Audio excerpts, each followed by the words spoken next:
1,00,000 మంది శివభక్తులతో కలిసి మహారుద్రాక్ష పూజలో పాల్గొనండి. వెంటనే కాల్ చేసి మీ పేరును నమోదు చేసుకోండి.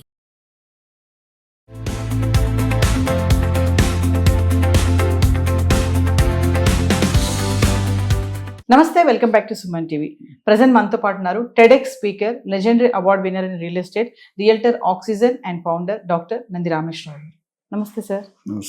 సార్, సొంతింటి కళని నెరవేర్చుకోవడానికి మరి రాష్ట్ర ప్రభుత్వం 1,00,000 ఇళ్లకి సాకారం చుట్టింది ఇందిరమ్మ ఇళ్ల పథకం. అంటే అసలు దీనికి ఎవరు అర్హులు, దీనికి ఎలా దరఖాస్తు చేసుకోవాలి, అసలు ఏంటి ఇందిరమ్మ ఇళ్ల పథకం అంటే? మరి గతంలో కూడా మనం చాలా ఇలాంటివి చూసాం. మనము ఒక్కసారి దీని గురించి మాట్లాడుకుంటే. మీరు కొనుక్కోలేరు ఇప్పుడు, ఎందుకంటే మీకు ఆల్రెడీ ఇన్కమ్ ట్యాక్స్లు poor people, poor of the poorest. Okay, మన సామెత ఏముంది? Poor people always become poorer, rich people become always richer. ఈ రెండింటికి మధ్యలో ఉంది. పూర్ అంటే ఏంటంటే వాడికి రేషన్ కార్డు బయట ఏదో పింక్ ఉండాలి, కార్ ఉండకూడదు, ఓన్ హౌస్ ఉండకూడదు, వాళ్ళందరూ ఎలిజిబుల్ కాదు. సో ఇందిరమ్మ ఇల్లు అనేది పాత కాన్సెప్ట్. ద లేటెస్ట్ లాస్ట్ 10-12 సంవత్సరాలు కనుక చూసుకుంటే కేసీఆర్ గారు 1,50,000 ఇల్లు డిస్ట్రిబ్యూట్ చేయడం జరిగింది తెలంగాణలో. దానికి ₹1 కూడా ఛార్జ్ చేయలేదు. అది పాయింట్ నెంబర్ 2.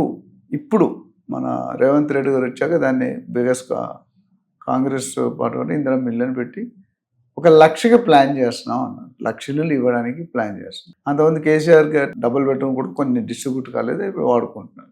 అయితే ఇక్కడ సమస్య ఏంటంటే పూర్ పీపుల్ అన్నాడు ఎవడు రోజుకి 100, 200, 300 సంపాదించారు. అంటే 8 నుండి 10,000 లేదా 7 నుండి 10,000. ఈయనేమంటారు ఇప్పుడు అప్లై చేసుకున్న రూల్స్ ఆల్రెడీ మనకు తెలిసిన, మళ్ళీ ఒకసారి రిపీట్. అప్లై చేసుకోవడం ఏంటంటే you should not own A car, you should not own A house, you should not pay IT, అట్లా కొన్ని కండిషన్. కన్సర్న్ వెబ్సైట్కి వెళ్ళి అందుకని ఆ ఫామ్ తీసుకుని ఫిల్ చేయొచ్చు. Proof of Aadhaar card, proof of ration card, proof of IT, pan card ఉంటే pan, ఇవన్నీ కూడా పెడితే దాన్ని స్క్రూటీని చేస్తారు. అయితే నేను నెక్స్ట్ పాయింట్ ఇంకో పాయింట్ అంటే ఆల్రెడీ ఇందులో 3 కేటగిరీలు ఉన్నాయి. ఇప్పుడు ఇందిరమ్మ ఇల్లు అప్లై చేసుకోవాలి. ఎవరు ఆల్రెడీ అప్లై చేసుకొని ప్లాట్ అలర్ట్ అయ్యి ఇల్లు కట్టుకోకుండా ఉండేది ఒక సెక్షన్ ఉంది. అర్థమైందా? ప్లాట్ అలర్ట్ అయ్యి ఇల్లు అందరం కట్టుకోలేదు. రెండోది, మీరు అప్లై చేసుకొని గెస్టెడ్ వెరిఫికేషన్ కూడా ఆగిపోయింది. అంటే అప్లై చేస్తున్నారు, మీకు అలొకేట్ అవ్వడానికి వెరిఫికేషన్ అవ్వాలి. ఆ వెరిఫికేషన్ అవ్వాలి, వెరిఫికేషన్ దగ్గర ఆ వెరిఫికేషన్ గెస్టెడ్ అంటే ఎవరు? కలెక్టర్ కావచ్చు, ఎంఆర్ఓ కావచ్చు, రకరకాల ఆ 4 వెరిఫై చేసి స్టాంప్ ముద్ర వేస్తారు, యూ గాట్ ది ప్లాట్ అండి. మూడో కేటగిరీ కొత్తగా అప్లై చేసుకున్నారు. అది సెకండ్ కేటగిరీలో ఎవరైతే గెజిటెడ్ ఆఫీసర్ వెరిఫికేషన్ వెయిట్ లిస్ట్లో ఉన్నాయో వాళ్ళు కూడా పెట్టుకోవచ్చు అనేది పాయింట్ కొత్తగా. అంటే వాళ్ళు అక్కడ వస్తుందో తెలియదు, యాక్సెప్ట్ చేశారు కానీ అలాట్ చేయలేదు. Allotment is different, acceptance is different. So వాళ్ళు కూడా ఈ కొత్త దాంట్లో కావాలంటే పెట్టుకో. అక్కడ డౌట్ ఉంటే, డౌట్ లేదు, మీరు టాప్ 30 లిస్ట్ ఉంటే వస్తారు. సపోజ్ 30,000 ఉంటే రాకపోవచ్చు. అదే ఒకటి. అది ఇక్కడ ఇష్యూ ఎందుకు అవుతుందంటే గవర్నమెంట్లో బర్నింగ్ టాపిక్, పేదవాడు 6 లక్షలు కట్టగలడా? 6 లక్షలు అంటే మీకు పెద్ద అమౌంట్. వాళ్ళు ఆ 10,000 ఏం బతుకుతాడు, ఏం తింటాడు, ఏ రెంట్ కడతాడు, ఏమీ కడతాడు. ఇంకా దీనికంటే ముందు ఇంకో ప్రొసీజర్ ఏం పెట్టాడంటే, మీరు అప్లై చేసుకోవాలంటే మీ సేవ, ఈ సేవ కొన్ని దారిలో పెట్టుకోవచ్చు. ₹10,000 ఈఎండి అంటాం, అడ్వాన్స్ కట్టాలి. మీకు అలొకేట్ అవుతుందో లేదో తెలియదు, 10,000 కట్టాలి. 10,000 కట్టాలి. ₹100 అప్లికేషన్ ఫామ్, ₹62 ఈ సేవ. అంటే 10,000 + 100 + 62 160 వస్తుంది. సో అక్కడ ఏముందంటే ఒక క్లారిటీ ఇవ్వలేదు గవర్నమెంట్. వాట్సాప్ నెంబర్లో పంపేయండి అంటున్నారు డబ్బులు. జనరల్గా మనం కట్టేటప్పుడు బ్యాంక్ అకౌంట్ నుండి కడతాం, మరి వాట్సాప్ అకౌంట్లో ఎందుకు పంపిపెట్టినారు? మేబీ వాళ్ళు ఆపరేటింగ్ ఛాలెంజెస్ ఉన్నాయి అని అనుకుంటున్నారు. వాళ్ళు ఏమంటారు, మాకు తిరిగి ఇవ్వడం ఈజీ అవుతుంది, మీ బ్యాంక్ అకౌంట్ అంటే ఒకటి అకౌంట్ పోతే ఇంకో అకౌంట్ పడిపోద్ది అని అన్నారు. అది ఎంతవరకు? ప్లస్ ఇంకొక పాయింట్, తిరిగి ఎవరికైతే ఎలిగేట్ కలదో తిరిగి ఇస్తామన్నారు. మంచి పాయింట్. ఎప్పుడు ఇస్తామని చెప్పలేదు. ఇప్పుడు 1,00,000 మంది అప్లై చేస్తాను అనుకోండి, 1,00,000 మంది అంటే 10 లక్షలు అప్లై చేయాలి. 10 లక్షలు ఇంటూ 10,000 రూపీస్ అంటే కొన్ని కోట్లు. నెలకి కొద్ది ఇంట్రెస్ట్లో తేడా వచ్చేస్తుంది. జనరల్గా నాకు ఏంటంటే 15 to 30 డేస్లో ఇస్తామని రాస్తుంది. జనరల్ టెండరింగ్ సిస్టమ్ ఉంటుంది, ఓపెన్ టెండర్. ఇక్కడ అది రాయలేదు. ఇది ఒక విచారణ. రెండోది, 6 లక్షల్లో నీకు ఎలగేట్ అయితే ఇమీడియట్గా ₹1,00,000 కట్టాలి. ఈ 1,00,000 కాకుండా మిగతా 5 లక్షలు కదా, అది 4 విడతల్లో కట్టాలి. 1 ఇయర్లో కంప్లీషన్ అంటున్నారు. ఇవన్నీ ఒక సైడ్ అయితే, ఇప్పుడు ఇంపార్టెంట్ పాయింట్ చెప్తే 7,500 ఇల్లు మాత్రమే 1,00,000 ఇస్తానని 7,500 ఎవరికి మీరు డిస్ట్రిబ్యూట్ చేస్తారు? పాపులేషన్ వేలలు కాదు, లక్షలు కాదు, కోట్లు. 7,000 అంటే చాలా. అంటే ఈ లెక్కనే ఇంకో 10 సంవత్సరాలైనా కట్టియలేరు. అంటే ప్రోటోటైప్ అంటున్నారు, శాంపిల్ లాగా మనం రిహార్సల్ చేస్తాం కదా, ట్రయల్ కోర్టులో ట్రయల్ ఉంటుంది. సో ఒకటి ఇంతమంది జనాలకి బై 7,500 అనేది ఒక question mark which the government has to answer. అయితే వాళ్ళు ఏమనుకుంటారంటే మన అసలు వర్కౌట్ అవుతుంది లేదా, కట్టే వాళ్ళు ఎంతమంది, డ్రాప్ అయ్యే వాళ్ళు ఎంతమంది అనేది. కట్టి డ్రాప్ అయ్యే వాళ్ళు ఉంటారు, కట్టి డ్రాప్ అయ్యి ఉంటారు. ఆ డబ్బులు ₹1,00,000 అందించి ఇప్పుడు రోజుకి 300 సంపాదించేవాడు 8,000-9,000 వేలు సంబంధం నెలకి ఒక్కసారి ₹1,00,000 ఎలా తెచ్చిన వాడు బతకాలి, పిల్లలు బతకాలి, రెంట్ కట్టాలి, పిల్లలు చదువు హార్డ్లీ 50-60 వచ్చి కిటకిట కొట్టుకుంటాడు హైదరాబాద్.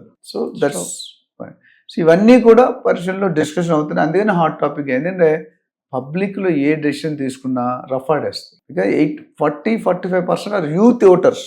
మనం చిన్నప్పుడు చదువు లేకుండా లేవు, ఇప్పుడు అందరూ చదువు, they have their own choice to select their own leader. పబ్లిక్తో పెట్టుకుని నువ్వైనా నేనైనా గవర్నమెంట్ ఎవరిని ఊరుకోరు, ఎంత హైగా ఎత్తగలరు అంత హైగా కూడా దించగలరు. సో దట్స్ ఓటర్స్ వల్లే మనం పొజిషన్లోకి వచ్చాం. We have to our minimum responsibility take care of voters. అంటే సరే ఒక విషయం, ఇంద్రమ్మ ఇళ్ళకి అంటే కాంపిటీషన్ బాగానే ఉంటుందని అనుకోవచ్చా? ఉంటుంది, కట్టే వాళ్ళు ఎక్కువగా ఉంటారు అనుకోవచ్చా? అట్లా దేనికైనా కాంపిటీషన్ ఉంటుందండి. ఎందుకంటే వాళ్ళకి కావాల్సింది ఇప్పుడు ఇంకొక ఇంపార్టెంట్ బాగా గుర్తు చేస్తుంది. నేను మీకు 40 లక్షలు ల్యాండ్ ఇస్తున్నాను, 6 లక్షలు కట్టడానికి ఇస్తున్నాను, దాదాపు 35-40 లక్షలు మీకు ఫ్రీగా వస్తున్నాను. ఎలాగా? యూడిఎస్ అని ఒక మాట ఉంటుంది, అన్డివైడెడ్ షేర్. అంటే నువ్వు ఇప్పుడు ఎన్ని 480 ఫ్లాట్లు కడతానంటే 4 towers, 10 floors, 12 flats per floor, అంటే 480, 120 into 4. అందులో ల్యాండ్ షేర్ వస్తుంది. ఇప్పుడు చిన్న హౌస్ ఉంది, మాలా 3 floors ఉన్నది, షేర్ ఎక్కువ వస్తుంది, 70, 80, 100 square yards. ఇప్పుడు ఇక్కడ 1 square yard 4 లక్షలు అన్న అంటే అన్ని కోట్లు అని అర్థం. అక్కడ మనకి హైరైజ్లో 15 లేదా 20 గజాలు వచ్చే అవకాశం ఉంది. సపోజ్ 20 ఇచ్చాడు అనుకోండి, రేవంత్ రెడ్డి అంటే 2 లక్షలు రేట్ ఉంది ఇక్కడ, అంటే ఆ కూకట్పల్లి ఇక్కడ అంటే 4. సో 2 లక్షలు ఇంటూ 20 గజాలు మీకు ఇచ్చాను, ఎంత అయింది? 40 లక్షలు. అది 40 లక్షలు చెప్తాడు. కానీ యూడిఎస్ అనేది ఎప్పుడు ఉపయోగపడుతుంది? ఆ బిల్డింగ్ కూలగొట్టినప్పుడు ఉపయోగపడుతుంది. It's all marketing strategy. అది 40 లేదా 35, ఇది ఒక 6 లక్షలు, 40 లక్షలు మీకు గవర్నమెంట్ అనేది ఫ్రీగా వస్తుంది. So that is trying to get a credibility. అది తప్పు అన్నో రైట్ అన్నో అన్ని ప్లేసుల్లో 2 లక్షలు ఉండకపోవచ్చు, 1 లక్ష ఉన్నది, ఇంకా దూరంగా పోతే 50,000, ఏదేమిటి లక్షల్లో అయితే మీకు ఫ్రీగా వస్తుంది. సో ఇవన్నీ కూడా నమ్మశక్యంగా కొన్ని లేవు, కొన్ని ఓకే, కొంత క్లారిటీ రావాల్సిన అవసరం ఉంది. ఆ క్లారిటీ వస్తే maybe people may accept. So ఇవన్నీ చేసినప్పుడు సామాన్యుని దృష్టిలో పెట్టి చేయాల్సింది, అప్పుడు కామన్ పబ్లిక్ యాక్సెప్ట్ చేస్తారు. ఇప్పుడు కామన్ పబ్లిక్ 6 లక్షలు కట్టంటే హైలీ ఇంపాసిబుల్. మరి ఇందులో స్కామ్స్ ఏమైనా జరిగే ఛాన్సెస్ ఉన్నాయా సార్? మీరు అన్నారు బిలో పవర్టీ లైన్ బాగా పూర్కి. ఇందులో మా సజెషన్ అంటే అనలిస్ట్ గా what we feel is maybe కొంతమంది వర్కౌట్ చేస్తున్నారు. ఈ పూర్లో కూడా ఏబిసి గ్రేడ్ వేయాలి. ఏబికి ఇప్పుడు సి గ్రేడ్ అంటే ఎవరైతే బాగా తినలేని పరిస్థితిలో ఉన్నారో వాళ్ళకి ఏమైనా రాయితీలు ఇవ్వడం బెటర్. గవర్నమెంట్ కూడా డబ్బులు పుల్ చేయాలి కదా, వాళ్ళు కూడా తప్పేమన్నాం 6 లక్షలు తీసుకున్నాం.